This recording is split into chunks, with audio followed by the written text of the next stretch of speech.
Imaginez-vous, debout, au cœur d'un désert aride, sous un ciel d'un bleu profond, baigné par la lumière dorée du matin. Autour de vous, la terre craquelée s'étend à perte de vue, un paysage apparemment hostile et silencieux, figé dans le temps.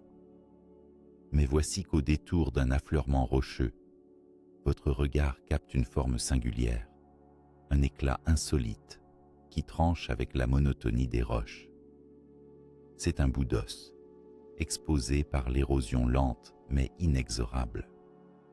Ce premier fragment vous saisit, évoque en vous une émotion intense, mêlée d'un puissant sentiment d'excitation et de respect, car vous savez alors, profondément, que le passé vient de se révéler à vous. Vous êtes au seuil d'une découverte paléontologique sensationnelle, celle qui peut bouleverser les connaissances, raconter une histoire oubliée depuis des millions d'années. Le rêve du paléontologue commence toujours ainsi, à la frontière de l'émerveillement et de la rigueur scientifique. Devant ce fragment de fossile, c'est une invitation à un voyage dans le temps, une porte dérobée vers un monde disparu. Vous imaginez alors la vie que l'animal menait, ses mouvements, ses éventuels combats ou ses traces laissées dans un écosystème antique, à une époque où la planète avait une physionomie complètement différente. Ces os, ces traces, sont des témoins silencieux d'ères révolues, des archives naturelles que seuls peuvent déchiffrer avec patience et méthode les paléontologues. Mais au-delà du squelette lui-même, c'est aussi une aventure humaine qui débute. Ce moment inaugural est chargé d'une aura presque magique. Chaque détail devient précieux, chaque grain de sable, chaque fragment minéral est scruté avec attention. Le paléontologue, guidé par des années d'expérience et de passion, ressent une alchimie entre son intuition et le savoir acquis, l'ardeur à comprendre le passé et la prudence à ne pas déranger ce trésor fragile trop vite. Le terrain, d'apparence stérile, se transforme alors en un véritable livre ouvert, invitant à décrypter ces pages millénaires. Dans ce rêve éveillé, l'exploration ne se réduit pas à une simple quête matérielle, mais s'enrichit d'une dimension émotionnelle intense. Au fil des heures passées à gratter doucement la roche, à dévoiler les contours d'un os fossilisé, il y a cette montée d'adrénaline mêlée à l'humilité. Humilité devant l'immensité du temps, devant la petite place que l'humanité occupe dans la trame des âges géologiques. Et pourtant, une joie profonde, presque enfantine, irradie ce moment, celle qu'apporte la découverte d'un rare et complet squelette, souvenir vivant d'une ère lointaine. La lumière du soleil, qui s'adoucit en fin de journée, fait briller la poussière soulevée, comme si le passé lui-même vibrait à la surface de la roche. L'atmosphère se remplit du silence presque sacré d'une fouille en plein travail, rituel immuable qui mêle patience et anticipation. Les gestes précis, lents, méthodiques, jettent les bases d'une investigation qui ne s'arrêtera pas là. Ce fossile, c'est plus qu'un morceau de pierre. C'est une fenêtre ouverte sur l'histoire naturelle, une source d'enseignement pour comprendre l'évolution, la biodiversité et les transformations climatiques anciennes. Imaginer le paléontologue face à ce trésor n'est pas seulement s'attarder sur les aspects techniques ou scientifiques, c'est ressentir cette connexion intime entre l'homme et la nature, ce lien ténu entre le présent et un monde façonné par le temps long, celui des millions d'années. C'est comprendre que chaque fouille, chaque découverte devient un acte de transmission, une réponse à une question que nous posons à la Terre elle-même. Ce rêve, bien plus qu'une simple aspiration professionnelle, est l'expression d'une quête humaine universelle, celle de comprendre nos origines et celle de la vie sur notre planète. La découverte d'un fossile sensationnel concrétise cette recherche, offrant à la fois une satisfaction intellectuelle et une aventure sensible, faite de surprises et d'émerveillements sans cesse renouvelés. Ainsi s'ouvre le récit de cette mission idéale, de cette fouille rêvée, où la patience du scientifique se mêle à l'ampleur de l'histoire naturelle. Dans les prochaines étapes, nous verrons comment cette émotion première s'organise, évolue et se concrétise à travers des méthodes précises, un travail d'équipe et l'utilisation d'outils à la pointe de la technologie. La progression, de la simple découverte d'un os à la révélation d'un squelette complet, constitue un voyage fascinant à la croisée du temps et de la science. Mais avant d'entrer dans les détails techniques et logistiques de cette aventure, prenons encore un instant pour ressentir pleinement cette magie unique qui opère au moment où le premier fragment fossilisé perce la surface. Comme un secret enfin dévoilé sous la clarté immuable du ciel ancien. Pour comprendre pleinement le travail du paléontologue moderne et la profondeur du rêve qu'il porte à chaque nouvelle découverte, il est essentiel de remonter aux origines mêmes de la paléontologie. Cette discipline, qui mêle l'histoire de la Terre et celle de la vie, a connu un développement fascinant, jalonné de grandes découvertes et d'évolutions méthodologiques majeures. Ce retour historique nous plonge dans une époque où le fossile n'était pas seulement un vestige du passé, mais un véritable mystère à élucider. Au XVIIIe siècle, le concept même de fossile était encore largement méconnu ou mal interprété.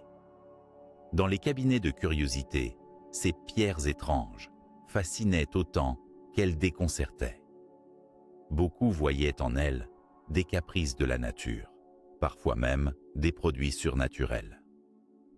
Ce n'est qu'à la fin du siècle, grâce aux travaux de savants comme Georges Cuvier, naturaliste français reconnu, que le fossile devint la clé d'une histoire ancienne et tangible de la vie.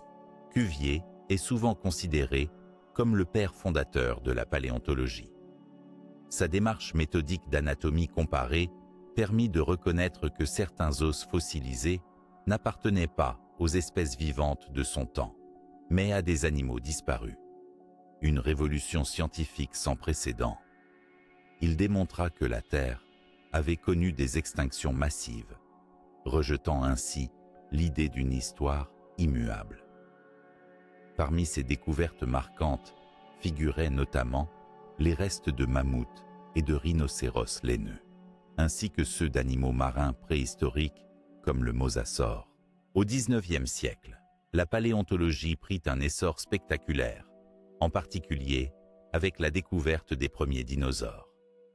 Ces noms aujourd'hui familiers, tels que Iguanodon, Megalosaurus ou Hylaeosaurus, furent extraits des couches de grès britanniques au cours de la première moitié du siècle. Ce fut une époque d'expéditions passionnées et d'une nouvelle forme d'exploration scientifique qui captivait l'imaginaire collectif. Richard Owen, un autre pionnier, forgea le terme dinosaure en 1842, littéralement lézard terrifiant, pour désigner ces reptiles fossiles. Parallèlement, l'évolution des méthodes de fouille commença à structurer cette science naissante. Alors que les premiers travaux consistaient souvent en des prélèvements brutaux, parfois imprudents, avec des marteaux et des pioches, l'importance croissante accordée à la contextualisation stratigraphique commença à transformer la pratique. En effet, le positionnement des fossiles dans les différentes couches géologiques et leur association avec d'autres sédiments ou traces biologiques devinrent des données précieuses pour comprendre l'environnement et l'époque auquel appartenait l'animal. Les progrès technologiques influencèrent également la paléontologie. Par exemple, la photographie, apparue à la fin du XIXe siècle, permit d'immortaliser les fouilles et d'étudier les fossiles avec une précision jusqu'alors impossible. Cela favorisa aussi la diffusion des découvertes scientifiques à un plus large public et aux autres chercheurs à travers le monde. Au cours du XXe siècle, la paléontologie s'est professionnalisée et s'est enrichi de nombreuses disciplines connexes. L'apparition de la stratigraphie moderne, fondée sur la datation radiométrique, permit de dater les fossiles avec beaucoup plus de précision, inscrivant l'histoire de la vie dans une chronologie fiable. En parallèle, la sédimentologie et la paléoécologie offrirent des clés pour comprendre les anciens milieux naturels et les interactions entre espèces. Les méthodes de fouille elles-mêmes connurent aussi une grande sophistication. Le recours à des outils délicats comme des pinceaux, des aiguilles, ainsi que l'emploi de techniques d'humidification et de consolidation des fossiles fragiles, firent entrer la fouille dans une ère de précision et de respect du patrimoine naturel. De plus, la standardisation de la prise de données, des relevés géologiques aux prises de mesures métriques, institua une rigueur accrue dans les investigations. Au tournant du XXIe siècle, avec l'avènement des technologies numériques, la paléontologie entra dans une nouvelle dimension. L'usage de scanners 3D, de logiciels de modélisation et d'imagerie haute définition transforme l'étude des fossiles en permettant d'explorer ces vestiges sans les abîmer, d'en reconstituer virtuellement les formes et les mécanismes, voire de simuler leur mode de vie. De même, les drones révolutionnent la prospection en survolant rapidement et finement de vastes terrains, offrant des images et des cartes topographiques d'une précision remarquable. Ce parcours historique révèle donc que la paléontologie a été et demeure une aventure de découverte, aussi bien sur le terrain que dans le laboratoire. Chaque époque a apporté son lot d'améliorations, ses outils, ses concepts, permettant de mieux appréhender les mystères enfouis dans la roche. La discipline est ainsi le fruit d'une lente construction, mêlant curiosité, inventivité scientifique et respect de la nature. Par ailleurs, ce retour en arrière met en lumière le rôle central des collaborations entre spécialistes. L'anatomiste, le géologue, le chimiste, même l'ingénieur ou le technicien. Tous apportent leur expertise pour reconstituer ce que le temps a effacé. Ainsi, la paléontologie est à la fois une science collective et un art du détail. La compréhension de ses débuts éclaire d'autant plus le chemin parcouru jusqu'à la fouille parfaite. Du rêve éveillé, de la découverte initiale à la rigueur de l'extraction et de l'analyse scientifique. À mesure que les méthodes évoluent, elles permettent de préserver davantage ces précieux témoins du passé, tout en multipliant les découvertes inattendues. Nous verrons dans la suite comment, aujourd'hui, la constitution minutieuse d'une équipe pluridisciplinaire et la définition précise des objectifs de recherche participent à la réussite de cette quête paléontologique. Mais d'ores et déjà, ce regard sur l'histoire révèle combien chaque mission repose sur un équilibre fragile entre héritage, innovation et passion inébranlable pour comprendre le monde disparu. Pour que la découverte d'un fossile sensationnel dépasse le rêve pour devenir réalité, il ne suffit pas d'un œil averti ou d'une simple intuition. Derrière chaque grande trouvaille se cache une équipe soigneusement assemblée, un mélange harmonieux de compétences variées, indispensable à toutes les étapes de la mission. Réunir cette équipe idéale est une étape cruciale qui rassemble non seulement des experts scientifiques, mais aussi des techniciens, des logisticiens et des médiateurs, chacun jouant un rôle spécifique, complémentaire et indispensable. C'est cette collaboration qui garantit que la fouille se déroule sous les meilleurs auspices, alliant rigueur, efficacité et respect du site. Au premier rang, on trouve évidemment les paléontologues, spécialistes des restes fossilisés et de leur interprétation.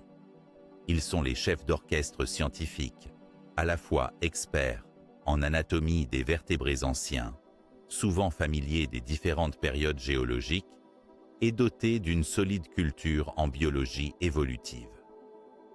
Leur rôle ne se limite pas à identifier les os découverts, mais aussi à formuler les hypothèses de travail, définir les priorités organiser la progression des fouilles et encadrer les protocoles d'extraction et de documentation. Certains paléontologues sont davantage spécialisés dans l'analyse des squelettes, d'autres dans l'étude des environnements fossiles ou dans la paléoécologie, offrant une vision multidimensionnelle du passé.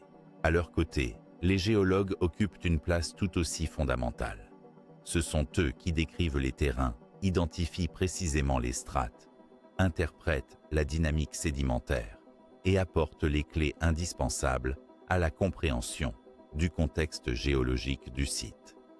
Ils contribuent ainsi à dater les fossiles et à reconstituer les anciens paysages, ce qui permet de replacer chaque découverte à sa véritable échelle temporelle et spatiale. Mais la science ne pouvant opérer seule, l'équipe intègre aussi des techniciens spécialisés. Ce sont souvent eux qui maîtrisent les outils de pointe indispensables aujourd'hui.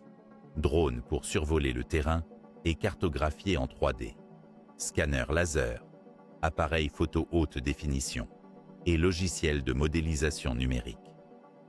Leur expertise technique accompagne chaque étape, de la prospection initiale jusqu'à la restauration des vestiges en laboratoire. Leur rôle est aussi de garantir la fiabilité des données numériques, ces informations qui, une fois archivées, peuvent être partagées avec la communauté scientifique mondiale. Par ailleurs, la fouille de terrain étant une opération logistique complexe, il est vital d'intégrer dans l'équipe des spécialistes de la logistique et de l'organisation. Leur mission consiste à assurer la gestion du campement, le transport des matériaux et des équipements, la planification minutieuse des ressources et la coordination avec les autorités locales pour l'obtention des autorisations indispensables. Ces professionnels veillent à la bonne marche de la mission sur le terrain, ce qui libère les scientifiques pour se concentrer pleinement sur leurs recherches. Les questions de santé et de sécurité ne sont pas en reste. Souvent, l'équipe inclut des médecins ou des experts en sécurité qui veillent à la protection physique et psychologique des membres lors des parfois longues périodes d'isolement et d'efforts physiques intenses, dans des environnements souvent rudes où les conditions climatiques peuvent être extrêmes. Un autre maillon essentiel de cette équipe rêvée est celui des médiateurs scientifiques, incarnant une passerelle entre le monde académique et le grand public. Leur rôle est de concevoir des supports pédagogiques, de gérer la communication autour de la découverte, d'organiser des visites sur le site lorsque cela est possible, ou encore de préparer des expositions et des conférences. Ces médiateurs traduisent avec pédagogie et enthousiasme les résultats des fouilles, permettant ainsi à la lumière des découvertes d'atteindre un public élargi et de nourrir l'imaginaire collectif. Outre ces rôles principaux, l'équipe peut aussi intégrer des spécialistes complémentaires, experts en conservation-restauration pour la gestion des fossiles fragiles, biologistes, spécialistes de l'évolution moléculaire lorsque les analyses ADN sont possibles, informaticiens dédiés à la gestion des bases de données, ou encore photographes spécialisés dans l'imagerie scientifique. La composition précise de cette équipe varie selon la nature du site, l'étendue de la mission et le type de fossiles recherchés. Dans les grands chantiers, l'organisation peut atteindre une structure quasi-industrielle, où chaque membre sait précisément ses responsabilités, son ordre de passage et ses interactions avec les autres. Dans les contextes plus modestes, on retrouve souvent des chercheurs polyvalents qui cumulent plusieurs casquettes. Au-delà des compétences, ce qui définit l'équipe idéale, c'est aussi la qualité des relations humaines, cette confiance mutuelle, cette capacité à communiquer efficacement et à respecter les enjeux tant scientifiques qu'environnementaux et culturels. Le fossile, objet précieux et fragile, implique un travail d'équipe uni par la passion, la patience et l'humilité. Ainsi, la réussite d'une mission paléontologique exemplaire repose sur un subtil équilibre entre expertise scientifique, maîtrise technique, organisation rigoureuse et communication réfléchie. Savoir réunir cette équipe est un art à part entière, qui transforme chaque projet en une véritable aventure collective, donnant vie aux rêves de chaque paléontologue. Dévoiler les secrets enfouis sous nos pieds, avec précision, soin et passion. Dans les chapitres suivants, nous découvrirons comment cette équipe se structure autour d'une question scientifique forte, puis comment elle s'appuie sur des données préliminaires pour choisir le site idéal, préparant de manière optimale la fouille parfaite. Ce voyage dans le temps et la science ne fait que commencer.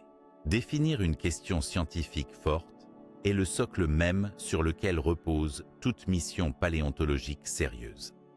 C'est cette interrogation précise, souvent aiguillée par les indices préliminaires et le cadre géologique du site, qui oriente l'ensemble des efforts de l'équipe, transforme une fouille en quête pertinente et productive, et guide l'interprétation des données recueillies.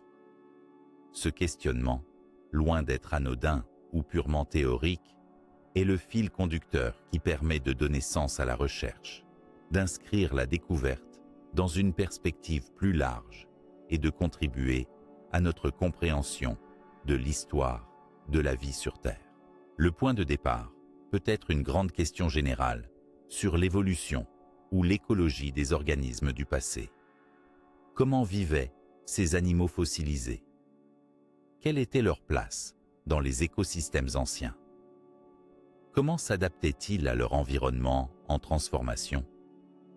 Cependant, pour qu'une mission soit efficace, il faut aller au-delà de ces questionnements vastes et formuler des hypothèses spécifiques, scientifiquement testables, souvent focalisées sur un groupe taxonomique, un intervalle géologique ou un événement particulier.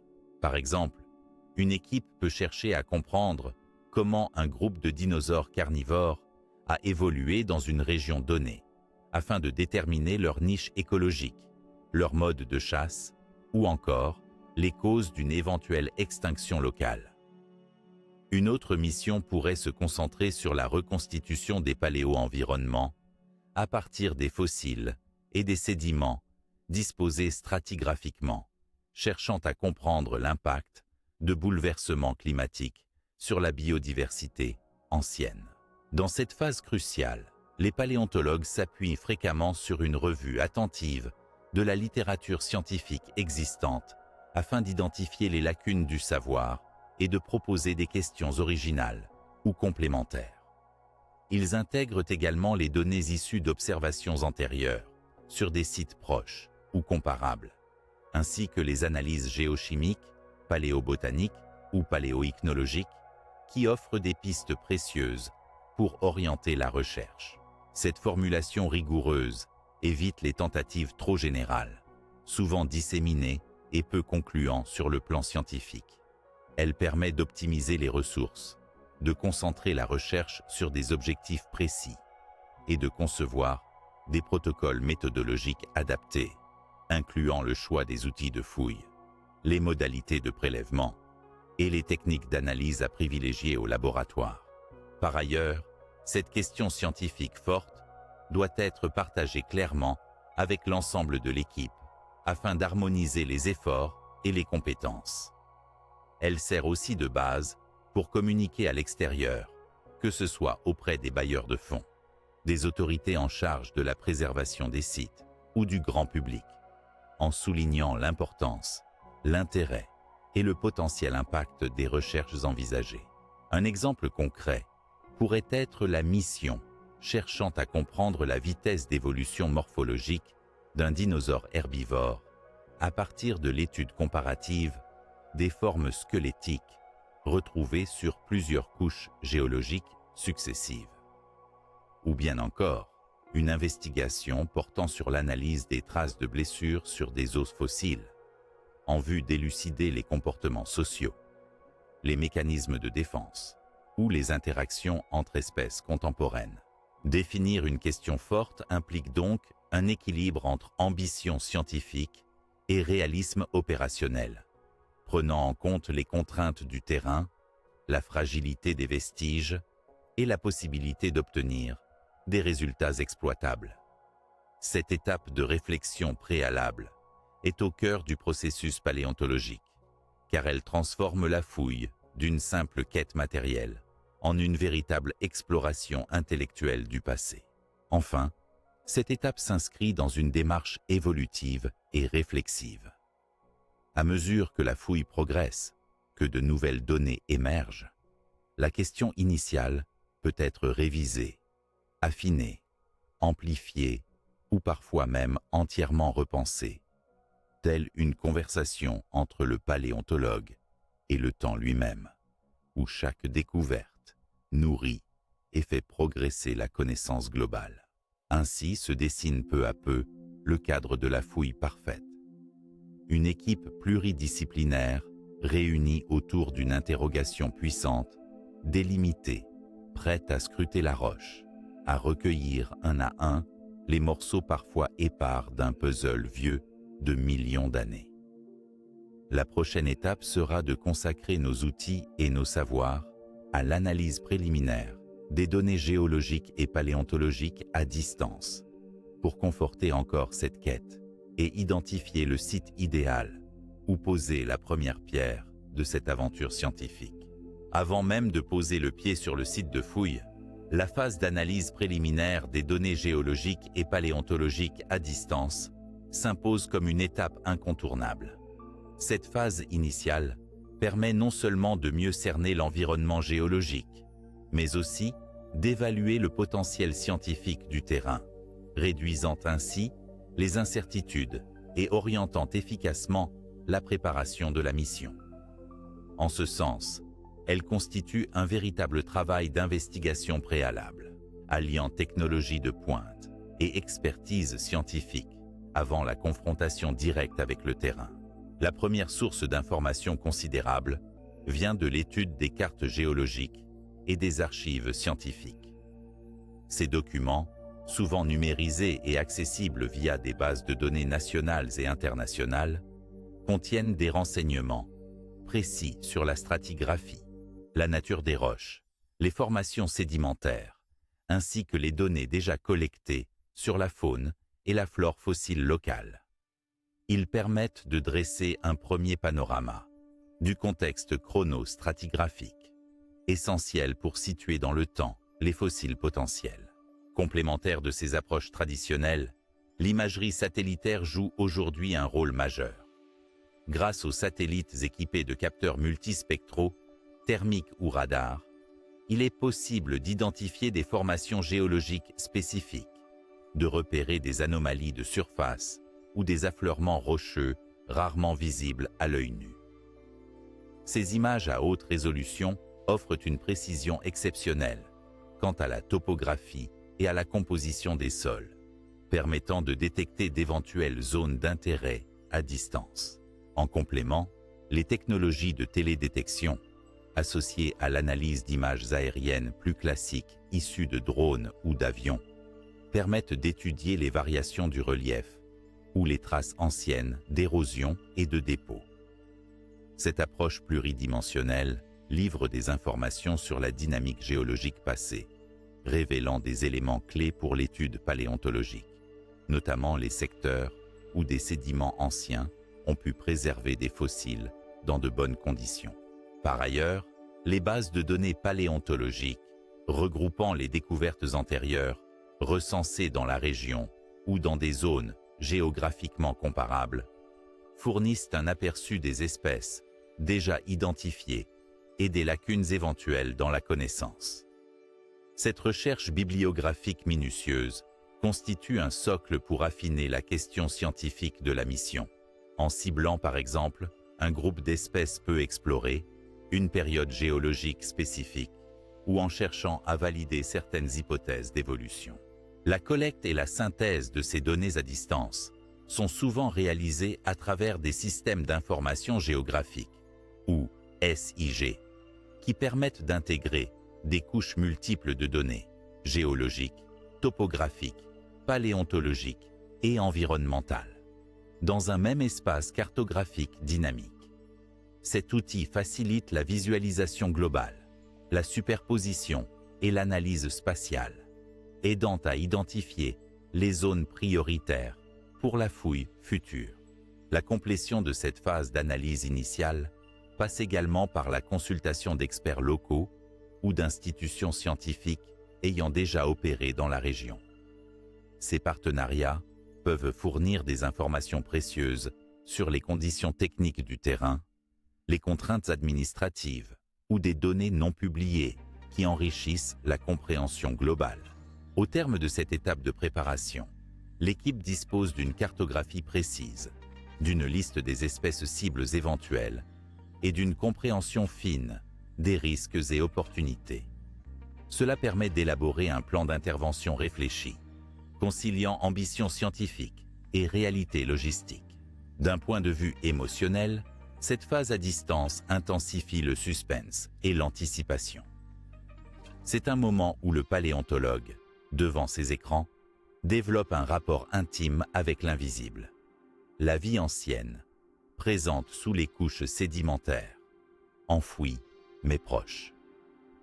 Le terrain encore inconnu se révèle peu à peu, pierre après pierre, données après données, constituant la première page de l'histoire que l'équipe s'apprête à écrire. Ainsi, la préparation scientifique en amont via l'analyse des données géologiques et paléontologiques à distance combine rigueur, innovation technologique et passion. Elle garantit que les prochaines étapes, depuis la sélection stratégique du site jusqu'à la fouille sur le terrain, seront menées dans les meilleures conditions pour transformer ce rêve paléontologique en une découverte tangible et mémorable. La sélection stratégique d'un site de fouille représente un moment charnière dans le déroulement d'une mission paléontologique. C'est la passerelle entre la phase théorique, purement scientifique, et la mise en œuvre concrète sur le terrain. Cette étape réclame une grande rigueur, un travail minutieux de synthèse des informations disponibles, et surtout, le recours aux technologies modernes, qui ont profondément transformé cette phase préliminaire au cours des dernières décennies. L'imagerie satellite et les archives géologiques en constituent les piliers indissociables. L'imagerie satellite offre aujourd'hui une vision d'ensemble, riche et détaillée, des terrains potentiels. Les satellites fournissent des images à haute résolution, couvrant de vastes étendues, avec une précision qui peut descendre jusqu'à quelques mètres, voire moins. Grâce à l'analyse multispectrale, il est possible de distinguer la composition des sols, détecter des anomalies géologiques ou minérales, et même repérer des traces discrètes d'affleurements rocheux, particulièrement favorables à la présence de fossiles anciens. Les signatures chaudes ou froides, les reliefs et les fractures du terrain sont ainsi cartographiés avec minutie. Le maniement de ces données requiert une expertise particulière. Les spécialistes en télédétection utilisent des logiciels de traitement d'images qui permettent de révéler des détails imperceptibles à l'œil nu ou sur des photographies ordinaires. Par exemple, certains filtres peuvent mettre en évidence la présence de calcaire, d'argile ou d'autres roches sédimentaires connues pour être de bons supports à la fossilisation. De même, la détection de couches stratifiées ou de discordances géologiques signale des zones où se sont accumulés des restes organiques au fil du temps. À ces observations satellitaires s'ajoutent les précieuses archives géologiques qui regroupent des données recueillies depuis des décennies, parfois plus d'un siècle.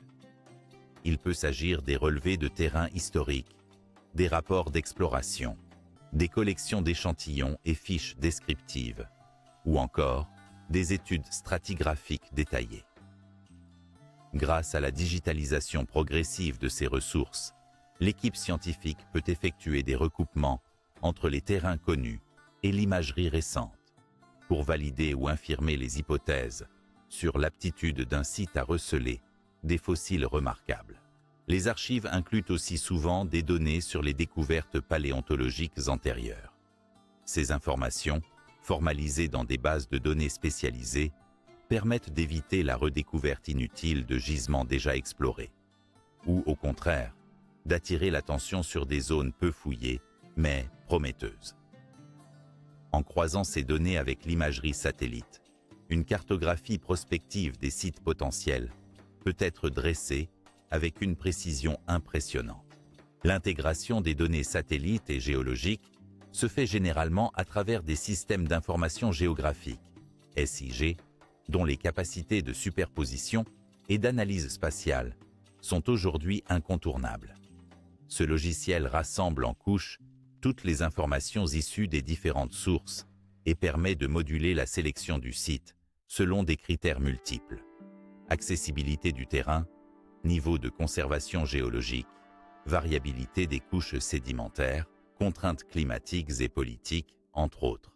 Cette méthode d'approche réduit grandement les risques et les coûts liés à une prospection aveugle sur le terrain.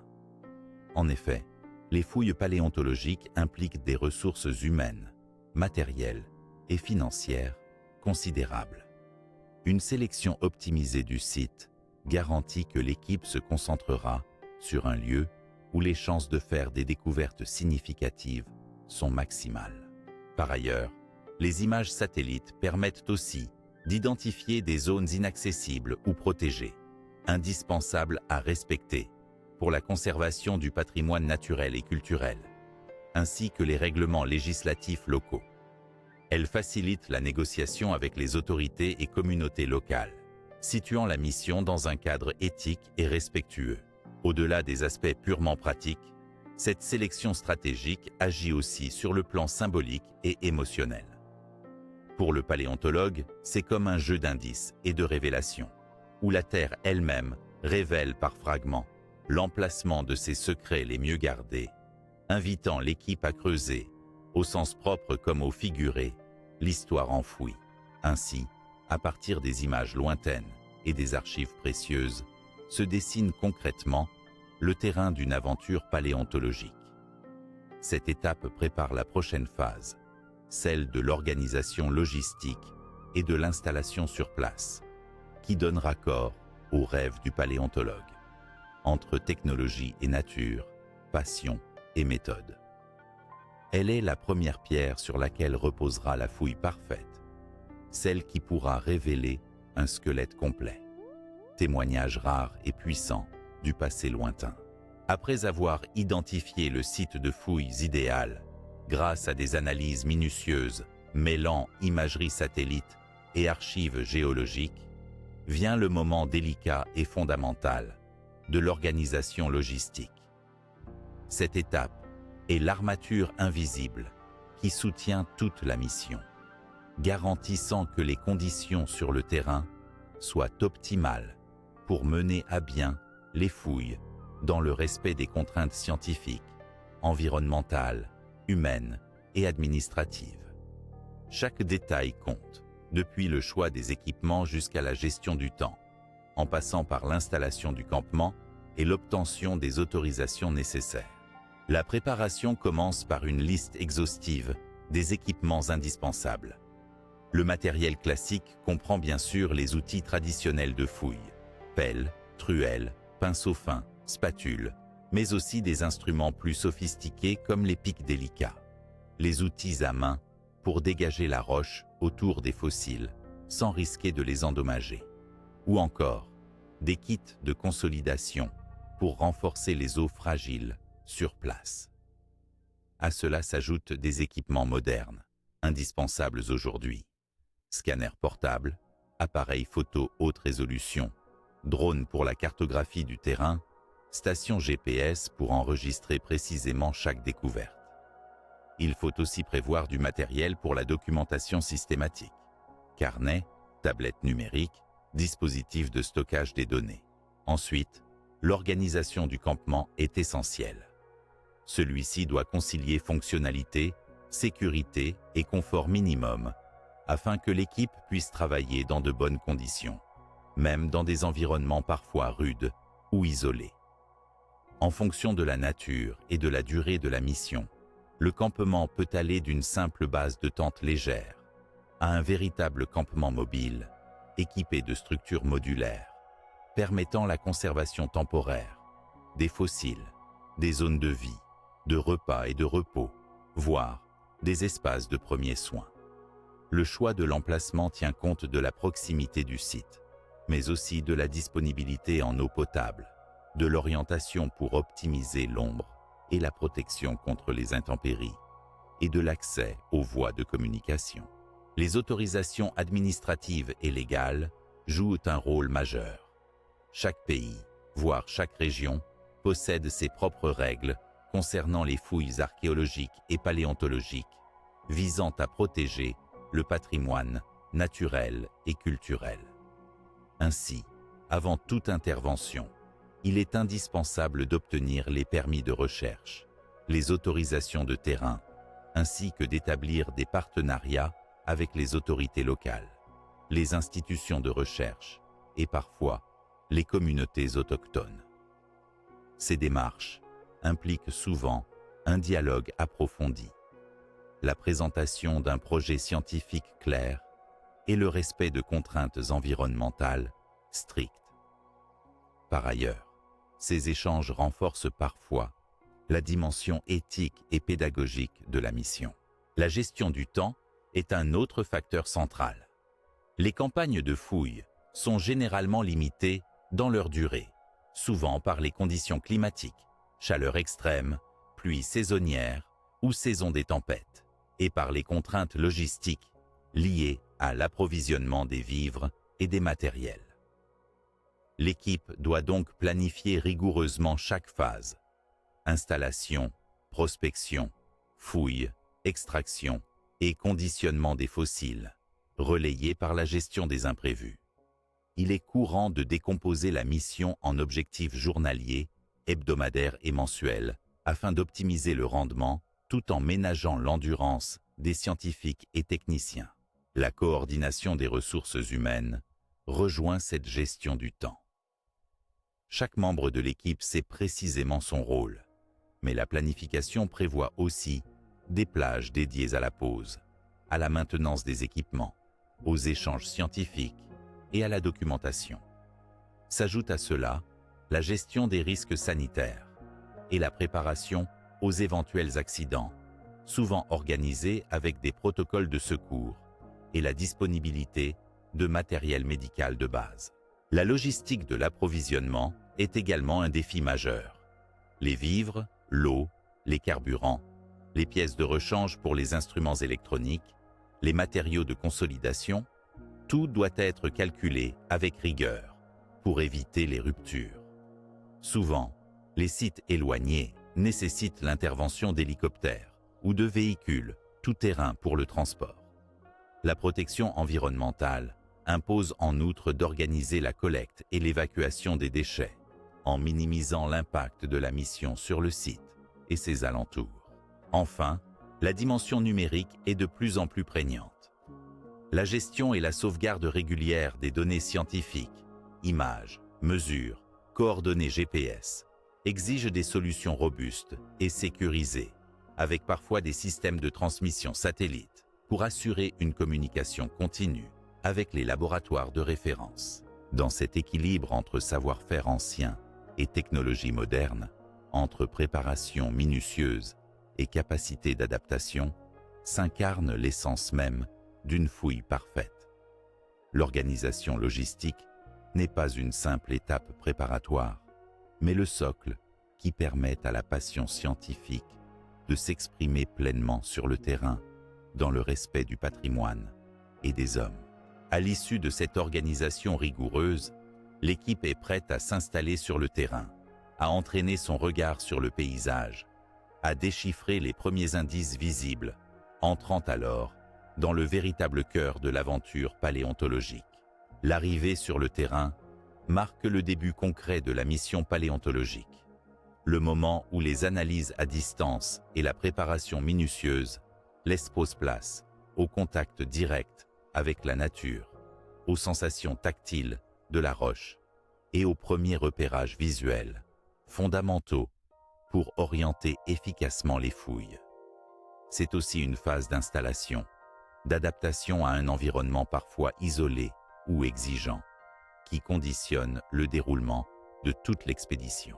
Dès les premiers instants passés sur le site, l'équipe explore les environs avec un regard affûté, combinant curiosité et méthode rigoureuse. Les géologues et paléontologues balisent les affleurements rocheux propices à la fossilisation, observent les couches visibles, notent les types de roches et leurs couleurs, cherchent des fragments osseux apparents, des traces d'empreintes fossiles ou des indices plus subtils, témoignent d'un potentiel scientifique important. Ces observations de terrain, bien que souvent discrètes, apportent des confirmations précieuses ou ouvrent de nouvelles pistes imprévues, découvertes lors de l'analyse à distance. Cette phase initiale inclut également un survol rapide en drone pour affiner la cartographie du terrain, identifier les reliefs, les zones d'érosion ou les zones à risque, comme les éboulis ou les secteurs inaccessibles. Cela permet, de manière efficace et sûre, de décider des zones à prioriser pour la fouille manuelle. Parallèlement à ces repérages, l'installation de la base de vie commence, véritable campement qui doit répondre à plusieurs exigences. Protection et confort de l'équipe, conservation temporaire des échantillons, stockage sécurisé des équipements et une organisation fonctionnelle facilitant la communication et la coordination des activités. Le choix de l'emplacement de cette base tient compte de plusieurs critères stratégiques. Il doit être suffisamment proche du site principal des recherches pour limiter les déplacements pénibles, mais également sur une surface stable, à l'abri des intempéries, avec un accès potentiel à une source d'eau potable. Règles de sécurité et écologie locale sont scrupuleusement respectées pour limiter l'impact humain. Les structures montées sont variées selon la durée et les besoins de la mission. Généralement, des tentes robustes, dédiées au repos, à la préparation des repas et au stockage, sont érigées. Un espace de bureau ou de laboratoire de terrain est installé pour effectuer les premières analyses et saisir les données recueillies. Des zones spécifiques sont consacrées aux outils de fouille, à la consolidation des vestiges, et parfois un espace dédié à la communication avec le reste du monde, via satellite ou antenne relais. Ce campement, au-delà de son aspect pratique, devient rapidement un lieu de vie communautaire, où les échanges scientifiques côtoient les moments de convivialité, indispensables pour maintenir la cohésion et la motivation, dans des conditions souvent éprouvantes. L'équipe s'adapte rapidement à cette nouvelle vie sur le terrain, établit les protocoles de sécurité, d'hygiène et d'urgence, essentiels dans un environnement parfois hostile. Le rythme de travail, basé sur des créneaux bien définis, ménage aussi bien la fatigue physique liée à la fouille que l'attention nécessaire lors des manipulations délicates. La mise en place des zones de vie s'accompagne aussi de la délimitation progressive des espaces de fouille proprement dits, en intégrant les prochains outils de précision, comme les quadrillages pour les relevés, qui faciliteront l'enregistrement méticuleux des découvertes. Ainsi, l'arrivée sur le terrain est à la fois un moment d'émerveillement, de découverte sensorielle et d'action pragmatique. Elle inaugure une phase essentielle où les rêves et théories en deviennent tangibles, où le travail d'équipe dans ce cadre naturel s'entrelace avec la discipline scientifique pour révéler peu à peu les secrets enfouis sous la terre. Cette étape, portée par l'énergie collective et l'expertise, prépare les fouilles à proprement parler, ouvrant la voie aux phases suivantes, notamment le survol détaillé du site avec drone, qui, armés de technologies avancées, compléteront le travail des yeux et des mains humaines. L'utilisation de drones pour le survol du site constitue une étape clé dans la fouille paléontologique moderne, un exemple frappant de l'alliance entre technologie de pointe et sciences de terrain. Cette approche offre une perspective nouvelle, aérienne et précise, permettant de cartographier en 3 dimensions la topographie du terrain avec une finesse et une rapidité inégalées. Elle transforme profondément la manière dont les paléontologues appréhendent le site, détectent les zones d'intérêt et planifient leurs interventions. Au lever du jour, Alors que la lumière commence à caresser doucement le paysage, les drones quittent la base. Équipés de caméras à haute résolution, de capteurs multispectraux, voire de lasers lidar, ils survolent méthodiquement la zone d'étude, suivant une trajectoire planifiée avec soin pour couvrir chaque centimètre du terrain.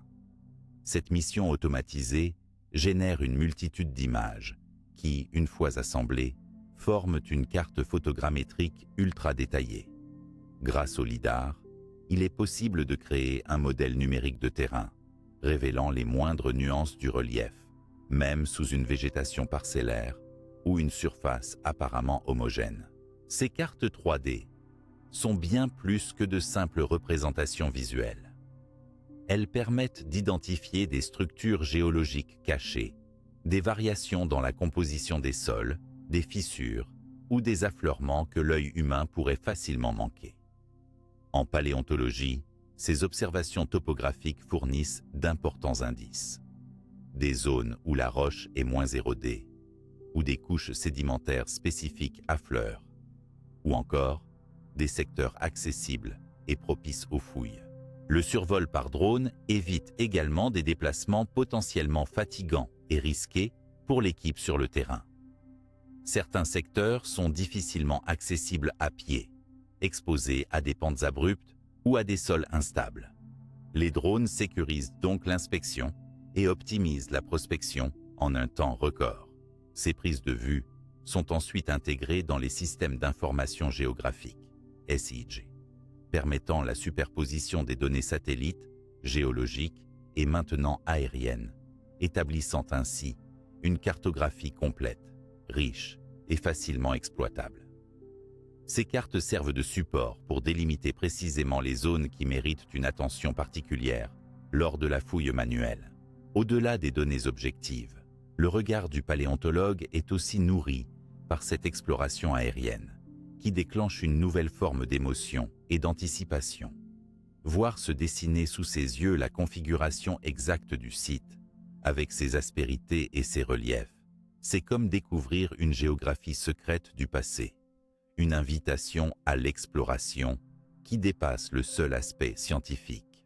La technologie des drones permet en outre de réaliser des survols répétés à intervalles réguliers, pendant la durée de la mission. Cela offre la possibilité de suivre l'évolution des fouilles en temps réel, de mesurer l'impact des interventions, voire de détecter la mise au jour progressive de vestiges enfouis, captivant les chercheurs dans un dialogue constant avec le terrain. Ainsi, le survol du site avec drone ouvre une fenêtre aérienne sur la fouille parfaite, intégrant la précision des outils numériques au savoir-faire humain. Cette étape est une préparation essentielle avant de se lancer dans les recherches au sol, offrant une cartographie tridimensionnelle et dynamique, gage d'une fouille ciblée, respectueuse et fructueuse, prête à révéler les secrets enfouis depuis des millions d'années. La phase de prospection pédestre marque un moment crucial dans une mission paléontologique, celui où l'équipe pose enfin le pied sur le sol qu'elle a longtemps étudié à distance, pour entrer en contact direct avec la matière, les reliefs et les indices disséminés par le temps. C'est dans cette étape que la science rencontre l'expérience du terrain, avec patience, méthode et une attention toute particulière aux détails, car derrière chaque minerai de pierre ou sous chaque aspérité rocheuse peut se cacher un fragment d'histoire vieille de millions d'années. Dès le début de la prospection, les scientifiques avancent lentement, scrutant le terrain avec une vigilance assidue. Leur regard d'experts s'attarde sur les affleurements rocheux, ces surfaces de roches apparentes à la surface de la Terre, qui sont autant de fenêtres sur le passé géologique. L'observation minutieuse de leur texture, de la stratification, des différentes couches sédimentaires, permet de comprendre l'environnement ancien et d'identifier les endroits où la fossilisation a pu se produire dans des conditions optimales. Le terrain est scanné méthodiquement à l'aide d'appareils portables dédiés, scanners 3D légers pour modéliser en temps réel la topographie locale à très petite échelle, GPS haute précision pour enregistrer chaque point d'intérêt, et parfois des détecteurs géophysiques capables de repérer des matériaux inhabituels sous la surface, tels que des eaux minéralisées. Ces données sont intégrées au fur et à mesure dans des systèmes d'information géographique permettant une cartographie dynamique et précise du site. Mais au-delà des technologies, c'est l'œil humain qui joue un rôle irremplaçable dans la détection des traces visibles, souvent subtiles. Les paléontologues et géologues cherchent à repérer des éclats osseux émergents, des fragments fossilisés à moitié dégagés par l'érosion, des empreintes anciennes, ou encore des fissures dans la roche qui pourraient receler des vestiges. Ils évaluent aussi la qualité de la roche haute. Certains types minéralisés ou calcaires tendres sont favorables à la sauvegarde des fossiles, tandis que d'autres roches plus dures ou altérées peuvent compliquer leur préservation. La prospection s'accompagne souvent de relevés photographiques systématiques. Photographie en lumière naturelle, mais aussi parfois sous différentes longueurs d'onde, infrarouge, ultraviolet, pour faire ressortir des détails invisibles à l'œil nu. Ces clichés, pris à intervalles réguliers selon un protocole rigoureux, documentent précisément la disposition des affleurements et des observations, assurant ainsi une traçabilité complète. La marche sur le terrain est aussi accompagnée d'une prise de notes détaillée, dans des carnets physiques ou numériques. Ces descriptions complètent les données visuelles, en évoquant les conditions du site, les cycles climatiques observés, la végétation environnante et les éventuels risques liés à l'environnement, érosion active, faune locale, instabilité des pentes. La prospection pédestre est souvent un moment riche en découvertes imprévues, fruit de la perspicacité et de l'expérience de l'équipe sur le terrain. Les alertes aux fragments d'ossements ou aux structures fossilisées conduisent alors à une phase d'inspection plus approfondie, afin d'estimer l'importance et la préservation des vestiges, avant d'envisager la délimitation précise de la zone de fouille. Cette phase réflexive, qui mêle observation directe et relevé technique, doit aussi anticiper les contraintes futures, déterminer si le site est accessible pour un campement, si le terrain pourra supporter les équipements lourds, ou si des précautions particulières sont nécessaires pour préserver le milieu naturel. C'est dans cette alchimie entre tradition, la promenade attentive et expérimentée, le regard aguerri, et modernité, les outils numériques sophistiqués de scan et de géolocalisation, que se joue le succès futur de la fouille.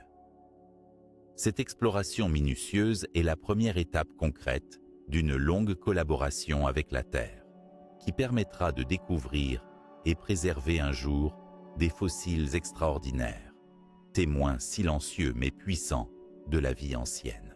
Ainsi, la phase de prospection pédestre incarne à la fois la rigueur scientifique et la poésie du geste, ouvrant la voie des révélations à venir et créant un pont direct entre le travail minutieux des chercheurs et la mémoire enfouie sous leurs pas.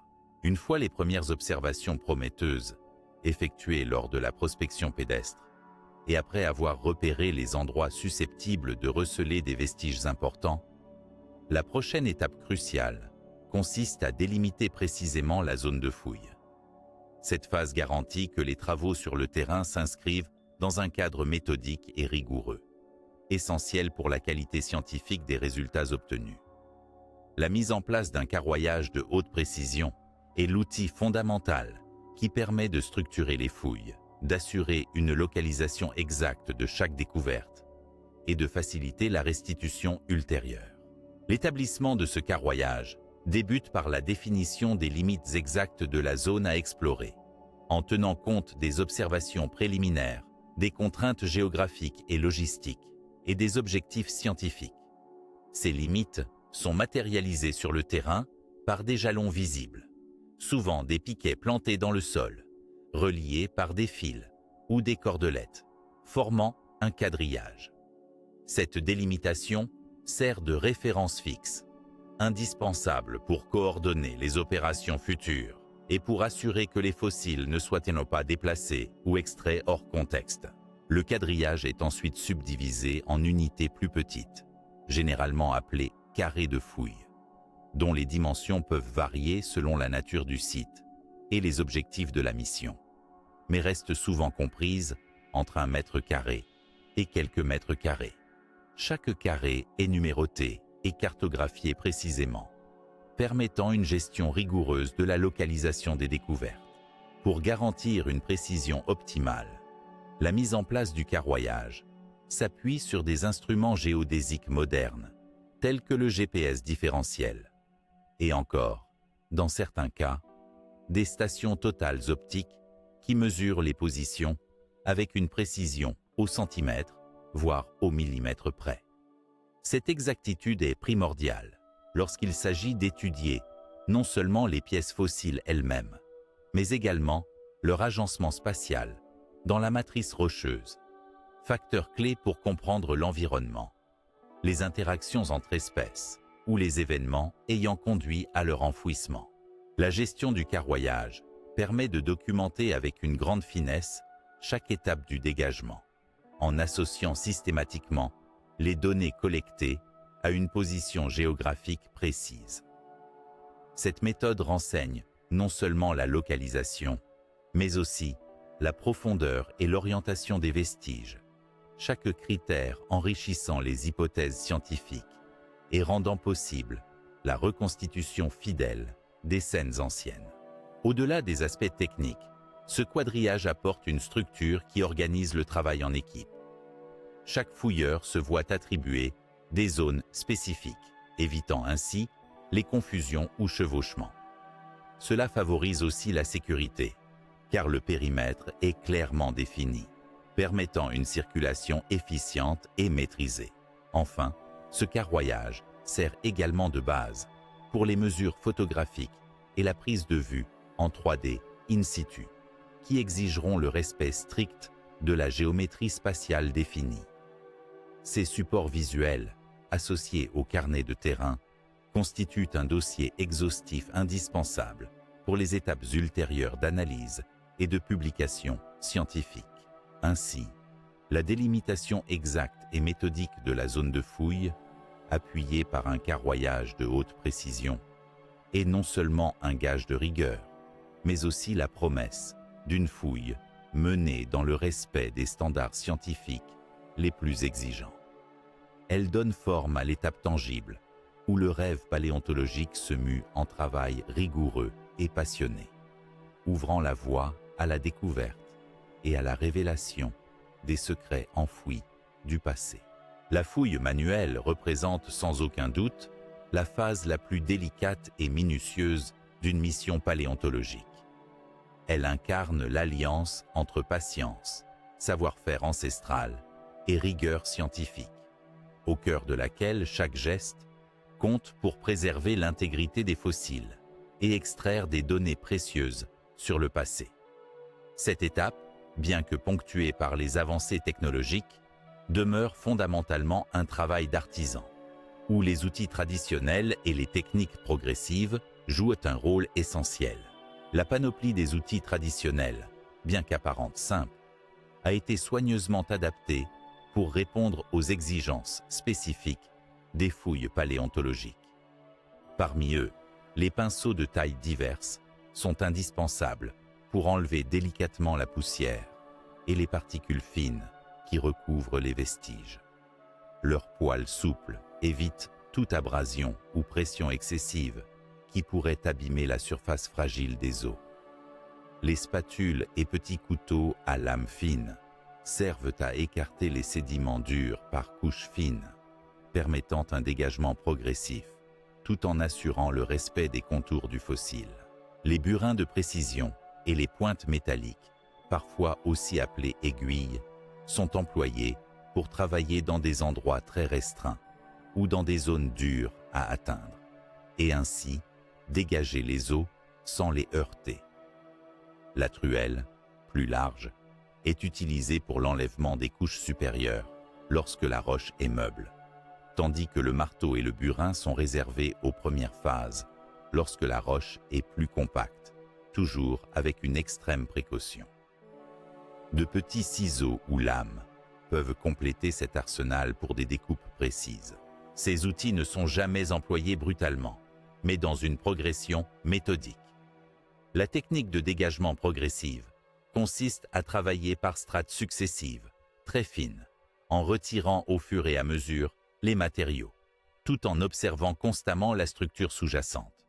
Cette approche évite les chocs mécaniques, pouvant causer des fissures ou des ruptures, permet d'identifier les limites exactes du fossile et de reconstituer la stratigraphie locale, essentielle pour dater et comprendre le contexte. Une autre précaution importante consiste à maintenir un haut niveau d'humidité contrôlé sur le terrain. En effet, certaines roches, en se desséchant brutalement, se fragilisent et peuvent s'effriter, emportant avec elles des fragments osseux précieux. Les paléontologues utilisent donc parfois des pulvérisations d'eau fine ou des produits consolidants spécifiques appliqués avec délicatesse pour stabiliser les surfaces exposées. Lorsque la fragilité des vestiges est particulièrement élevée, des techniques de consolidation sont appliquées sur place. Elles consistent à renforcer les os à l'aide de résine ou de colle spéciale, souvent diluée, pour pénétrer les micro-fissures, tout en respectant la possibilité de retirer ces traitements plus tard, au laboratoire, sans endommager les spécimens. Le travail de fouille manuelle est également rythmé par une documentation systématique. Après chaque phase de dégagement, photos, relevés précis, notes détaillées et parfois scans 3D in situ permettent de conserver une trace intégrale de la position et de l'état des fossiles avant extraction. Cette rigueur dans le protocole est aussi une précaution qui garantit la traçabilité scientifique, indispensable pour toute analyse ultérieure. Par ailleurs, la discipline impose aussi des règles strictes en matière d'hygiène et de sécurité. Le port de gants, de lunettes de protection et parfois de masques est souvent recommandé pour protéger à la fois les chercheurs et les fossiles du contact avec la poussière, de la présence d'agents biologiques ou chimiques potentiels contenus dans les sédiments. La fouille manuelle, bien que traditionnelle, s'intègre aujourd'hui souvent à des dispositifs numériques comme le scanner portable ou le relevé GPS précis, ce qui renforce la précision des données récoltées sans compromettre la délicatesse nécessaire aux manipulations. Cette synergie entre savoir-faire ancien et innovation technique illustre parfaitement ce que signifie dégager un squelette complet. Un travail lent, patiemment orchestré, où la prudence est la meilleure alliée de la découverte. Ainsi, les méthodes de fouille manuelle, fondées sur des outils simples et des techniques progressives, sont une véritable danse entre science, art et respect du passé. Elles incarnent le cœur du travail de terrain, où chaque grain de poussière soulevé rapproche un peu plus l'humanité de ses origines enfouies. Cette étape délicate prépare à la découverte proprement dite, qui, dans les prochains chapitres, sera documentée et analysée avec précision, donnant corps au rêve d'exhumer un fossile sensationnel. La découverte d'os fossilisés sur le site représente un moment décisif, une étape à la fois excitante et délicate qui scelle la promesse de la recherche paléontologique. C'est aussi le point de départ d'un protocole rigoureux de documentation, car chaque élément retrouvé doit être enregistré avec la plus grande précision possible, afin de préserver la valeur scientifique du spécimen dans son contexte géologique et spatial. Lorsqu'un os affleure à la surface ou est décelé par le dégagement progressif, les paléontologues entrent dans une phase d'observation attentive. Tout d'abord, ils évaluent l'état de conservation et la fragilité de l'élément, ce qui guidera les premières actions, notamment en termes de consolidation ou de précautions à prendre pour éviter toute détérioration. Une documentation rigoureuse débute immédiatement. L'emplacement exact de l'os est relevé grâce à des systèmes GPS de haute précision, capables parfois de localiser l'objet à quelques centimètres près. Ces coordonnées géographiques deviennent le point de référence fondamental dans la grille de carroyage préalablement installée, permettant de situer précisément chaque spécimen dans l'espace tridimensionnel du site. Parallèlement à ces mesures, la photographie joue un rôle essentiel. Des photos de haute résolution sont prises sous différents angles, en lumière naturelle, mais aussi avec des éclairages artificiels ou des filtres adaptés, afin de révéler des détails qui pourraient échapper à l'œil nu. Ces images multimodales permettent de capturer les nuances de texture, de couleur et d'usure, essentielles pour l'étude ultérieure. Souvent, un photogrammètre est utilisé pour générer à partir d'une série d'images un modèle numérique photoréaliste en 3 dimensions. C'est cependant le recours au scanner 3D portable qui marque une avancée majeure dans la valorisation du fossile in situ. Ces appareils, parfois équipés de lasers ou de lumière structurée, scannent la surface du fossile pour créer une copie numérique fidèle, en volume et en détail. Cette technologie permet non seulement de préserver virtuellement le fossile dans son état exact avant extraction, mais facilite également le partage des données avec les laboratoires, les chercheurs du monde entier et même le public à travers la médiation scientifique. L'enregistrement des données photographiques et tridimensionnelles est systématiquement accompagné d'une description minutieuse, taille, forme, orientation de l'os et toute anomalie visible comme des traces de morsures, fissures ou empreintes.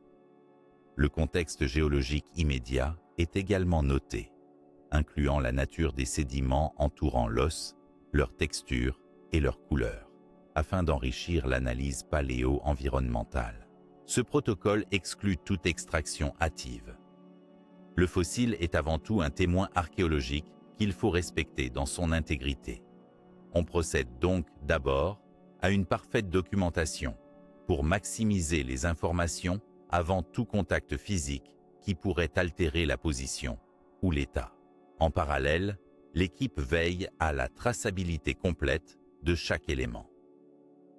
Les coordonnées GPS, les photos, les scans 3D, les notes descriptives et les croquis sont intégrés dans des bases de données numériques sécurisées, souvent synchronisées avec les dispositifs SIG, Système d'information géographique, du chantier. Cette organisation garantit l'accès, la conservation et l'analyse systématique des données collectées. Cette étape marque un moment unique dans la fouille, un dialogue silencieux entre le passé et le présent, où l'attention portée aux détails dicte la qualité de la connaissance future. La découverte d'os, par sa documentation précise et complète, ouvre la voie à toutes les analyses ultérieures au laboratoire et représente une étape délicate qui conjugue science et respect. Dans les chapitres suivants, nous verrons comment cette découverte préserve les vestiges fragiles via des techniques de consolidation et de moulage sur place, préparant ainsi l'extraction progressive du squelette complet. Œuvre patiente et minutieuse qui fera le lien entre la Terre et la science. La gestion des vestiges fragiles constitue une phase délicate et cruciale dans toute mission paléontologique. Alors que la découverte d'os et de fossiles suscite une émotion intense et un enthousiasme légitime, le paléontologue doit faire preuve d'une patience exemplaire et d'un extrême soin pour préserver ces éléments uniques qui ont traversé des millions d'années, souvent fragilisés par les aléas du temps et les processus géologiques. À leur sortie progressive de la roche, les os fossiles présentent parfois une très grande fragilité. Leur structure minérale, souvent poreuse ou fragmentée par des fissures, peut se déliter sous l'effet des manipulations ou des variations environnementales. Il est donc fondamental d'intervenir rapidement pour consolider ces pièces avant qu'elles ne subissent le moindre dommage irréversible. Cette consolidation vise à renforcer la cohésion des matériaux, tout en respectant leur intégrité originale et la possibilité d'un retrait ultérieur en laboratoire. Les agents consolidants utilisés sur le terrain sont généralement des polymères synthétiques ou des résines spéciales diluées dans des solvants adaptés afin de pénétrer en profondeur dans la matrice osseuse. Leur application se fait au pinceau ou par pulvérisation fine, conformément à des protocoles précis visant à éviter une saturation excessive ou une altération chimique des fossiles. Certains consolidants modernes sont réversibles, ce qui signifie qu'ils peuvent être éliminés plus tard en laboratoire si nécessaire, préservant ainsi la pureté scientifique du spécimen. Lorsque l'état du fossile ou sa position rend son extraction immédiate impossible, la réalisation de moulage sur place devient une stratégie complémentaire précieuse. Le moulage consiste à fabriquer une copie exacte de la surface du fossile, à l'aide de matériaux souples et résistants, tels que des silicones ou des polyuréthanes. Ces moules permettent de reproduire fidèlement les détails externes du fossile pour étude, exposition ou conservation, sans risquer de détériorer l'original durant les manipulations. Les moulages ont aussi une fonction pédagogique et scientifique importante, offrant ainsi la possibilité de partager des exemplaires fiables des fossiles avec d'autres chercheurs ou le grand public. Ils participent à la diffusion des connaissances tout en protégeant le patrimoine. Parallèlement, la gestion des vestiges fragiles comprend la mise en place de stratégies de protection sur place. Cela inclut la couverture temporaire des fossiles dégagés avec des matériaux isolants, tels que des films plastiques, des mousses protectrices ou même des gaines de plâtre léger, pour les protéger des intempéries, de la poussière, des variations thermiques et de l'humidité. Ces mesures sont particulièrement critiques lors des périodes de transition, avant extraction ou durant les intempéries sur le terrain. De plus, la planification de la conservation intègre souvent la stabilisation du sol autour des fossiles, évitant ainsi que des vibrations ou des effondrements ne compromettent leur intégrité. Dans certains cas, de véritables caissons de soutien sont constitués avec des matériaux légers et solides pour envelopper délicatement le fossile et son entourage durant les phases d'extraction et de transport. Au-delà des aspects techniques, cette gestion attentive des vestiges fragiles est aussi un engagement éthique fort. Elle témoigne du respect envers ces témoins du passé naturel, dont la rareté et la vulnérabilité appellent à une protection anticipée et rigoureuse. En sauvegardant ces traces du temps, les paléontologues assurent la pérennité du savoir et la qualité scientifique des futures recherches. Cette étape de consolidation, moulage et préservation prépare enfin le terrain pour l'extraction progressive du squelette, garantissant que chaque ossement quitte son écrin rocheux dans les meilleures conditions, prête à poursuivre son voyage jusqu'au laboratoire et à révéler tous ses secrets. Ainsi, la gestion des vestiges fragiles est une combinaison habile de science, de technique et de respect. Une étape déterminante dans la quête passionnée du monde disparu, qui donnera bientôt lieu à une extraction délicate, soigneusement orchestrée. L'extraction progressive du squelette fossilisé constitue l'apogée des efforts déployés sur le terrain, une étape où la rigueur scientifique et le délicat savoir-faire manuel s'unissent pour préserver un témoignage unique du passé. Après avoir été méticuleusement dégagé, chaque os, fragile et précieux, doit maintenant être extrait en douceur de son écrin rocheux, emballé avec soin et transporté en toute sécurité vers le laboratoire, où il sera étudié plus en détail. La manutention délicate commence par le renforcement des pièces à extraire. Il est fréquent que les fossiles soient consolidés in situ avec des résines spécifiques qui imprègnent les tissus osseux fragiles, assurant ainsi une tenue suffisante lors des opérations ultérieures. Une fois stabilisés, les os sont entourés d'un enveloppement de protection, constitué de matériaux tels que du papier bulle, de la mousse ou du feutre, adaptés à leur forme et à leur taille. Le véritable procédé d'extraction utilise souvent la technique du bloc. Pour éviter la fragmentation et protéger la position relative des os, une portion de roche, enveloppant la partie fossilisée, est soigneusement découpée à l'aide d'outils manuels et parfois d'appareils pneumatiques à basse vibration afin de limiter les risques de dommages. La taille du bloc est suffisamment importante pour inclure une marge de roche protectrice, garantissant la stabilisation des ossements durant le déplacement.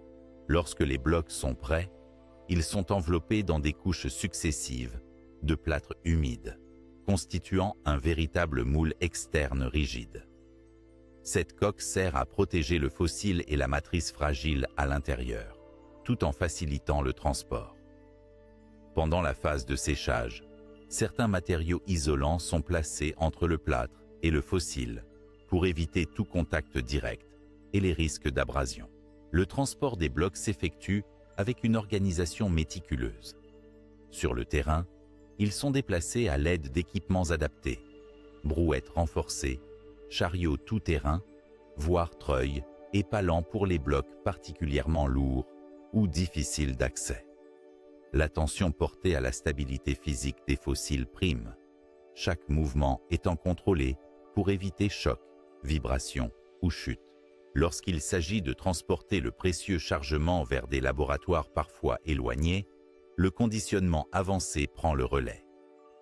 Les blocs soigneusement enveloppés sont placés dans des caisses sur mesure, généralement en bois renforcé, rembourrés de matériaux amortissants pour absorber les vibrations dues au transport par véhicule ou avion. Des capteurs peuvent même être intégrés pour suivre en temps réel les chocs et vibrations subis pendant le trajet. La planification logistique inclut aussi la sécurisation administrative, avec l'obtention préalable de permis spécifiques, qui réglementent le transport de ces biens culturels et scientifiques, ainsi que l'assurance nécessaire pour couvrir les risques éventuels. Enfin, cette extraction progressive, consciente et méthodique n'est jamais un simple acte mécanique, mais un geste empreint de respect et de délicatesse. Chaque os, chaque fragment est un lien tangible avec un passé lointain, un vestige unique que le paléontologue s'engage à préserver pour les générations futures et la connaissance mondiale. C'est à travers cette opération que la fouille parfaite, rêvée par les scientifiques, se concrétise pleinement, transformant une promesse archéologique en un témoignage tangible, prêt à révéler tout l'éclat de son histoire enfouie. Lorsque le squelette est extrait, chaque os découvert et chaque détail relevé sur le terrain prennent une valeur scientifique inestimable. Pour garantir que ces informations soient rigoureusement préservées, analysées et partagées, le travail de documentation est immédiatement engagé. Au cœur de cette démarche se trouvent les carnets de terrain, véritables témoins fidèles de la fouille, et les enregistrements numériques intégrés dans des systèmes informatiques avancés, notamment les systèmes d'information géographique, SIG. Les carnets de terrain, traditionnels mais toujours essentiels, sont soigneusement tenus par chaque membre de l'équipe désigné à cette tâche.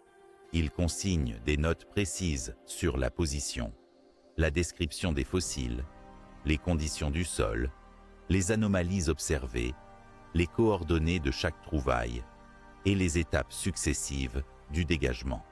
Conjuguant exactitude et ressenti, ces carnets combinent descriptions textuelles, croquis et annotations scientifiques, offrant une vision complète et contextualisée du lieu et des circonstances de chaque découverte. Parallèlement, la numérisation de ces données débute dès le campement grâce à des tablettes tactiles robustes et des logiciels spécialisés. Chaque os, chaque morceau, chaque stratification est enregistré avec ses coordonnées précises en 3 dimensions, capturées, via GPS différentiel et relevés topographiques assistés par drone. Ces informations sont intégrées dans un environnement SIG qui permet la superposition des données géographiques, géologiques et paléontologiques en un seul système dynamique et interactif. Le SIG joue un rôle central dans la gestion, l'analyse et la restitution des données. Il permet de cartographier précisément l'emplacement et la répartition spatiale des fossiles au sein du site, d'analyser les relations stratigraphiques et de modéliser des environnements anciens. Grâce à cette technologie, les scientifiques peuvent visualiser en 3D le squelette dans son contexte, croiser les informations avec d'autres sites ou des bases de données mondiales et générer des rapports précis pour leurs homologues et le public. L'archivage est assuré en temps réel pour éviter toute perte d'informations. Les données numériques sont sauvegardées sur des serveurs sécurisés, parfois couplés à des œuvres système cloud, ce qui permet des accès distants aux institutions partenaires et assure une redondance en cas d'incident technique. Cette démarche garantit aussi la transparence et la traçabilité des acquis, fondamentales pour l'intégrité scientifique.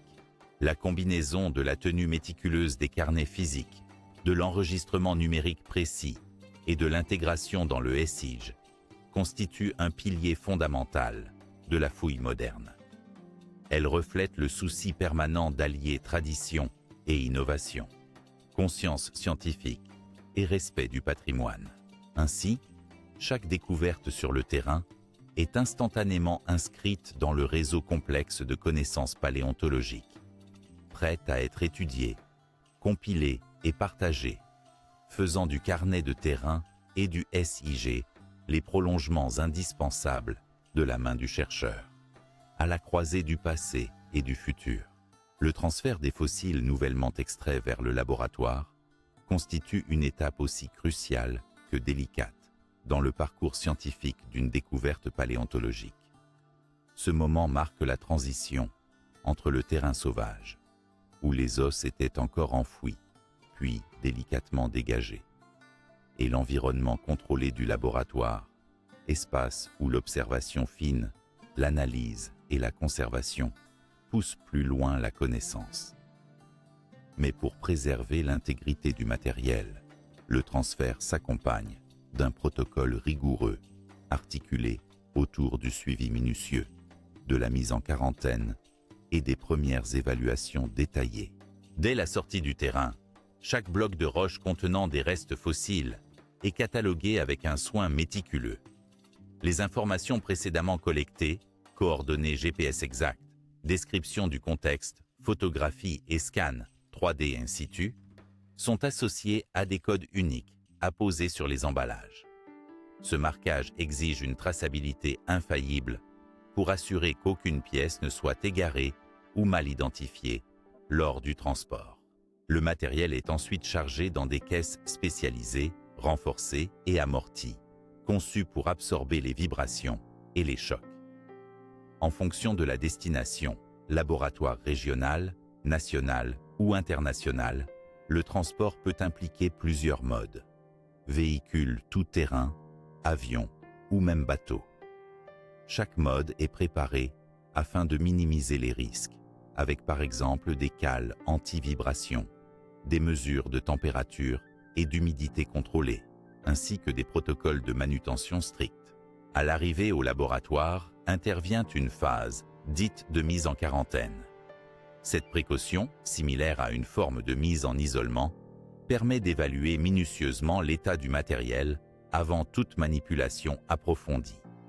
Cette étape est essentielle pour détecter d'éventuelles détériorations survenues lors du transport, telles que micro-fissures, séparation de fragments ou contamination biologique.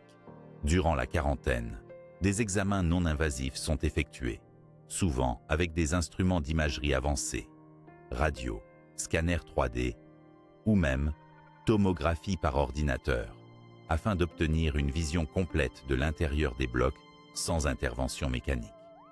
Ces premiers constats guident ensuite les étapes de restauration, nettoyage et analyse. Parallèlement, l'équipe consigne toutes les observations dans une base de données. Les anomalies détectées sont signalées, les besoins spécifiques en restauration ou conservation sont évalués, et les priorités pour la suite de l'étude sont établies. La quarantaine permet aussi de respecter les normes de sécurité laboratoire, notamment si des risques biologiques ou chimiques, parfois présents dans certaines matrices géologiques ou anciens sédiments, sont identifiés. Des protocoles sanitaires adaptés sont mis en place pour protéger le personnel. Enfin, cette phase initiale au laboratoire est un moment de transition où le paléontologue quitte le terrain pour s'engager dans un travail plus analytique, souvent langoureux, mais tout aussi passionnant, fait de patience, de curiosité intellectuelle et de rigueur. Elle prépare le terrain pour les études approfondies qui suivront: analyse chimique, modélisation, datation ou comparaison morphologique. Cette chaîne rigoureuse de transfert et d'évaluation garantit que le fossile, en dépit de sa fragilité et de son ancienneté, soit préservé avec le plus grand soin. Elle incarne la responsabilité scientifique et éthique qui accompagne chaque fouille, transformant la découverte physique en un précieux trésor de connaissances partagées. L'arrivée du squelette dans le laboratoire ouvre une nouvelle étape de l'aventure paléontologique, un passage de la fouille sur le terrain à l'analyse approfondie et multiforme. À présent, l'objectif est de maximiser les connaissances à partir des vestiges, en exploitant les technologies de pointe qui permettent d'explorer les moindres détails, d'analyser la composition chimique et de modéliser en 3 dimensions l'animal ancien pour tenter de reconstituer sa vie et son environnement. L'un des outils les plus révolutionnaires utilisés dans les laboratoires contemporains est le scanner 3D. Grâce à des technologies laser, photogrammétrie ou rayons X, tomographie, ces scanners numérisent minutieusement la surface et l'intérieur des os. Le résultat est une reproduction numérique hyper précise, fidèle jusque dans les moindres aspérités, bosses ou fissures. Ces modèles numériques permettent aux chercheurs de manipuler virtuellement les fossiles, de les examiner sous tous les angles et surtout de préserver une copie intouchable du spécimen original. L'imagerie haute définition va souvent de pair avec ces scanners. Elle concerne notamment la photographie spécialisée à haute résolution, avec différentes longueurs d'onde comme l'infrarouge, l'ultraviolet ou même la microscopie électronique. Ces techniques permettent de révéler des textures invisibles à l'œil nu, comme les microstructures osseuses, les traces d'usure, les empreintes microscopiques de tissus mous fossilisés ou des variations chimiques à la surface qui témoignent des mécanismes de fossilisation. Les analyses chimiques occupent aussi une place fondamentale. À l'aide de spectromètres ou d'autres instruments d'analyse élémentaire, les scientifiques déterminent la composition minérale des ossements, détectent la présence de traces d'éléments organiques, ou encore mesurent le rapport isotopique de certains éléments, tels que le carbone ou l'oxygène. Ces données éclairent sur l'alimentation, le climat vécu par l'animal, ou encore les processus chimiques du sol qui ont influencé la fossilisation. Par exemple, une composition chimique peut indiquer si un fossile a été enfoui dans un milieu aquatique, désertique ou forestier. Les modélisations informatiques représentent la synthèse ultime de ces différentes approches. En reconstruisant virtuellement, os par os, le squelette complet, les paléontologues peuvent simuler la mobilité des articulations, l'équilibre du corps, les postures possibles et même la manière dont certains muscles s'attacheraient. Ils peuvent aussi tester des hypothèses sur le mode de vie, comme le déplacement, la locomotion, les comportements alimentaires ou défensifs. Des animations numériques donnent vie à ces animaux disparus, faisant dialoguer le passé et le présent sous les yeux émerveillés des chercheurs, mais aussi du grand public. Enfin, l'étude au laboratoire intègre souvent la collaboration pluridisciplinaire, mêlant paléontologues, biochimistes, ingénieurs en imagerie, informaticiens et conservateurs. Cette synergie enrichit l'analyse, multiplie les perspectives et garantit une interprétation la plus complète, la plus rigoureuse possible. Ainsi, grâce aux scanners 3D, à l'imagerie haute définition, aux analyses chimiques et aux modélisations sophistiquées, le laboratoire devient un véritable atelier d'exploration du passé. Il poursuit l'œuvre commencée sur le terrain, transformant un squelette ancien en un trésor de connaissances et d'émotions, prêt à être partagé et valorisé dans la communauté scientifique et auprès du public. La restitution scientifique d'une découverte paléontologique majeure est une étape essentielle qui transcende la simple accumulation de données recueillies sur le terrain ou en laboratoire. Elle marque le retour du fossile vers la lumière, vers le monde scientifique, mais également vers la société tout entière. C'est un moment où la recherche s'inscrit dans une démarche collective de partage des connaissances, au travers de publications rigoureuses, de reproduction à l'échelle du squelette, mais aussi par des actions de médiation et d'exposition qui rendent accessible l'histoire de la vie ancienne à un public élargi. La première phase de cette restitution s'exprime dans la rédaction et la publication d'articles scientifiques.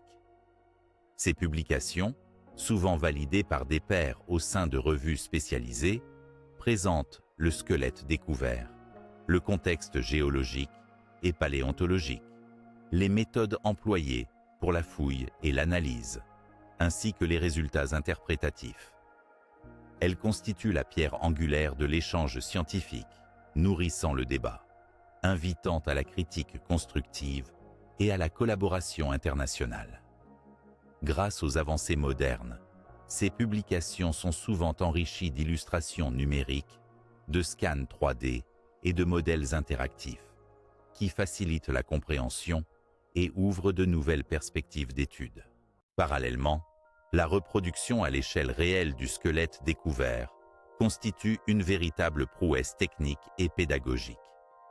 Ces répliques, réalisées grâce aux scanners 3D, à l'impression numérique ou à des moulages traditionnels, permettent de visualiser l'animal dans sa forme complète, dans son ampleur, avec une précision remarquable. Elles sont souvent exposées dans des musées ou centres de sciences, où elles jouent un rôle majeur dans la sensibilisation du public et la valorisation du patrimoine paléontologique. Ces reproductions rendent tangible et concrète la grandeur de ces êtres disparus, transformant une abstraction scientifique en expérience sensorielle et émotionnelle. La médiation scientifique joue un rôle complémentaire fondamental. Elle vise à transmettre les connaissances issues de la découverte de manière claire, accessible et engageante, à travers des supports variés, expositions, conférences, ateliers éducatifs, films documentaires, applications interactives ou visites guidées. La médiation tisse un lien vivant entre les chercheurs, les institutions et la société. Elle valorise non seulement la recherche, mais aussi la démarche scientifique elle-même, ouvrant les portes de la compréhension et de l'émerveillement au plus grand nombre. Les expositions, véritables vitrines de la découverte, mêlent esthétique et savoir. Elles mobilisent non seulement les fossiles originaux ou leurs copies, mais aussi des dispositifs multimédia, des reconstitutions de paysages anciens, des dispositifs pédagogiques interactifs. Ces espaces sont conçus pour immerger le visiteur dans l'univers du paléontologue, lui faire ressentir la temporalité gigantesque et la richesse de la vie à travers les âges. Enfin, la restitution scientifique et partagée est un acte de mémoire et d'héritage. À travers la diffusion des connaissances, elle nourrit la curiosité des futures générations de chercheurs et d'amateurs, stimule l'intérêt pour les sciences naturelles et renforce la conscience collective de la fragilité et de la valeur du patrimoine terrestre. Elle montre que chaque ossature exhumée, chaque fossile dégagé, est une pièce fondamentale de ce puzzle immense qu'est l'histoire de la Terre. Ainsi, la restitution va bien au-delà de la simple présentation de données. Elle est une célébration, une invitation au voyage dans le temps, une passerelle entre le passé lointain et le présent, entre les laboratoires et les salles d'exposition, entre le monde scientifique et le grand public. C'est l'aboutissement naturel d'une fouille parfaite, celle qui commence dans le silence du sol et se prolonge dans la lumière du savoir partagé. Face à la découverte d'un squelette complet, le paléontologue vit un tourbillon d'émotions intenses, mêlant fascination, suspense, joie profonde et humilité sincère. Ces sentiments font partie intégrante de l'expérience scientifique, humanisant une quête qui, au-delà des données et résultats, s'ancre dans une aventure émotionnelle unique, profondément personnelle et collective à la fois. La fascination naît dès le premier instant où les os dévêtus de leurs gangues rocheuses livrent leur forme originelle, révélant la structure d'un organisme disparu depuis des millions d'années. Ce spectacle rare, quasi mystique, interpelle non seulement par la beauté des formes fossilisées, mais aussi par ce pont tangible entre le présent et un passé lointain. Chaque os porte la marque du temps, mais aussi celle de la vie, et la contemplation de ce squelette donne à voir un fragment de l'histoire profonde de notre planète. Le suspense accompagne cette découverte tout au long de la fouille. Observer une partie d'un os apparent, sans savoir encore l'étendue réelle de la trouvaille, maintient en éveil une tension délicieuse. Les jours, parfois les semaines, d'incertitude, où chaque découpage de roche peut révéler un nouveau morceau ou au contraire confirmer une impasse, créent un climat unique. Cette attente nourrit la passion, aiguise les sens et transforme la fouille en une exploration à la fois rigoureuse et magique. La joie, qui surgit souvent à la révélation d'un squelette entier ou quasi complet, est une émotion à la fois jubilatoire et euphorique. Ce bonheur mêlé d'émerveillement est le fruit de l'effort collectif, du savoir accumulé et du respect porté au site. Cette joie se partage au sein de l'équipe, renforçant la cohésion et le sentiment d'accomplir une œuvre commune. Elle transcende la fatigue physique, les difficultés rencontrées, et enveloppe chaque paléontologue d'une fierté humble et sincère. Pourtant, malgré la grandeur de cette réussite, l'humilité s'impose naturellement. Le squelette complet est un témoin fragile, un héritage précieux qui dépasse la volonté individuelle. Face à lui, le chercheur ressent l'immensité du temps, la petitesse de l'homme dans l'histoire de la vie, et la responsabilité éthique de préserver et comprendre ce qu'il a découvert. Cette humilité cultive la rigueur, tempère l'enthousiasme et invite à la prudence, rappelant que la science est une quête collective, progressive et respectueuse. Ces émotions, entremêlées, façonnent la personnalité même du paléontologue. Elles nourrissent son engagement, son désir d'apprendre et de transmettre. Elles enrichissent aussi l'échange avec le public lors des médiations, animant les récits et éveillant la curiosité. En définitive, la découverte d'un squelette complet est bien plus qu'un simple événement scientifique. C'est une expérience humaine riche et vibrante qui fait vibrer le cœur et l'esprit. Elle incarne le rêve du paléontologue, mêlant science, émotion et respect profond pour la vie ancienne. Cette double dimension, intellectuelle et affective, sublime le travail, donnant à chaque mission son sens véritable et sa beauté intemporelle.